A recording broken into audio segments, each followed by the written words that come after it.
कुछ पौधों को उगाने के लिए कायिक प्रवर्धन का उपयोग क्यों किया जाता है? चलिए, बहुत ही महत्वपूर्ण प्रश्न है। इसका सबसे सरल शब्दों में मैं आपको इसका आंसर बता देता हूँ। तो देखिए, इसे समझने के लिए एक एग्जाम्पल यहाँ पर लेंगे। देख लीजिए, ये मैं एक पौधा लेकर आया हूँ। इस पौधे की जो शाखा है, पतली शाखा है, ठीक है, ये मैं काट कर लाया हूँ अभी। तो ये है अंजीर का पौधा, ठीक है, किसके? अंजीर का पौधे की एक छोटी सी शाखा है, ठीक है। तो ये इसमें ऐसी क्षमता होती है, इससे नहीं है, बहुत सारे इस तरह के दूसरे पौधे भी। इनमें क्या होता है कि इनके या तो जड़ के द्वारा, तने के द्वारा, पत्ती के द्वारा, तो ये तो तना है उसका, ठीक है।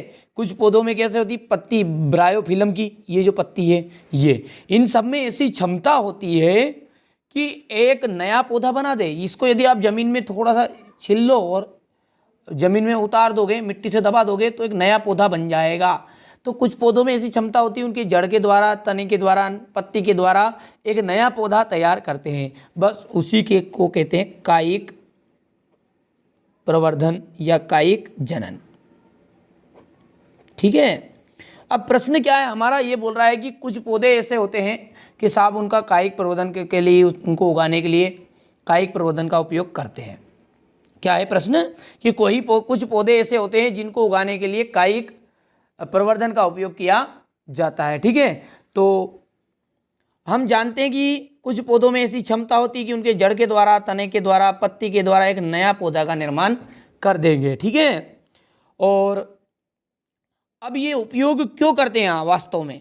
तो भैया, यदि हम कोई भी पौधा उसके बीज के द्वारा बोएंगे, थोड़ा समझिएगा अब यहाँ से, बीज के द्वारा बोएंगे तो वो फल देने में लगभग 3 से 4 साल तो कम से कम लेगा ही लेगा, ठीक है। लेकिन यदि आप इस विधि के द्वारा बोओगे तो कम समय में फल देने लगेगा, यानी कि एक बरस बाद ही वहाँ फल देने लगता है। सबसे पहली चीज़ ये है, यानी कि इसमें फल देने में ये कम समय लेता है। साथ ही साथ कुछ पौधे ऐसे होते हैं जिनमें को बीज उगाने की क्षमता खो दी, जैसे हमारा केला है गया, अंगूर हो गया। ये क्या, इनका बीज के द्वारा नहीं उगते, केवल इनकी जो जड़ है, तना है, पत्ती है, इनके द्वारा ही ये नया पौधा बना देते हैं, ठीक है।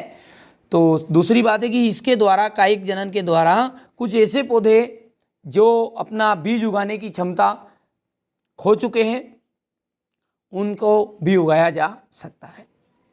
इसके अतिरिक्त यदि कोई पौधा है, जैसे मान के चलिए आम का ही एक पेड़ है, ध्यान से समझिएगा, आम का एक पेड़ है और उसका जो फल है, एक फल आधा किलो का है। ऐसे बड़े बड़े आम भी आपने देखे होंगे, आधा किलो का है।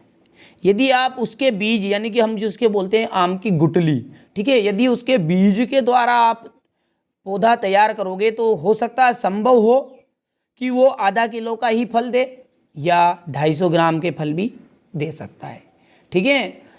कब? जब वो बीज के द्वारा, यानी गुठली के द्वारा तैयार करोगे। लेकिन आप कायिक प्रवर्धन के द्वारा तैयार करोगे ना, तो वो जो फल है, यानी आम जो कायिक प्रवर्धन के द्वारा उगाया गया है, वो उतना ही फल देगा जितना वो जो आधा किलो वाला फल दे रहा था, यानी अपने जनक के समान पौधा रहेगा। सिंपल सी बात है कि कुछ पौधों में ऐसी क्षमता होती है कि उनकी जड़ के द्वारा, तने के द्वारा, पत्ती के द्वारा एक नया पौधा तैयार कर लेंगे, ठीक है।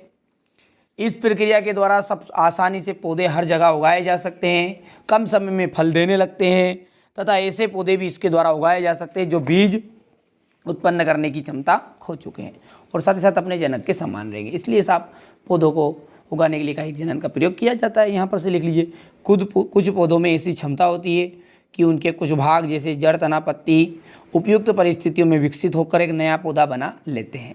इस प्रक्रिया के द्वारा नए पौधे शीघ्र और आसानी से उत्पन्न कर सकते हैं तथा ऐसे पौधे भी इस विधि के द्वारा उगाए जा सकते हैं जो बीज उत्पन्न करने की क्षमता खो चुके हैं। इसके अतिरिक्त इस प्रकार के पौधों के आनुवंशिक रूप से जनक के समान होते हैं ये, ठीक है। इसलिए बहुत सारे पौधों को, यानी कुछ पौधों को उगाने के लिए कायिक प्रवर्धन का उपयोग किया जाता है। यदि कोई पूछ ले आपसे कायिक जनन क्या है, तो पौधे के कायिक भाग जैसे जड़, तना, पत्ती के द्वारा एक नया पौधा तैयार करने की जो क्षमता होती है उसे हम कायिक जनन का नाम देते हैं या कायिक जनन कहते हैं। तो इसी तरह के महत्वपूर्ण या इंपॉर्टेंट क्वेश्चन देखने के लिए आप चैनल को सब्सक्राइब अभी तक आपने नहीं किया तो सब्सक्राइब करिएगा, नोटिफिकेशन ऑन करके रखिएगा ताकि आपको महत्वपूर्ण प्रश्न आप तक आ सके। और प्ले लिस्ट को जरूर फॉलो करिएगा, डिस्क्रिप्शन में लिंक दे दूंगा या फिर आप चैनल पर जाकर भी प्ले लिस्ट देख सकते हैं। ठीक है, स्क्रीनशॉट ले लेना आप यहाँ से आप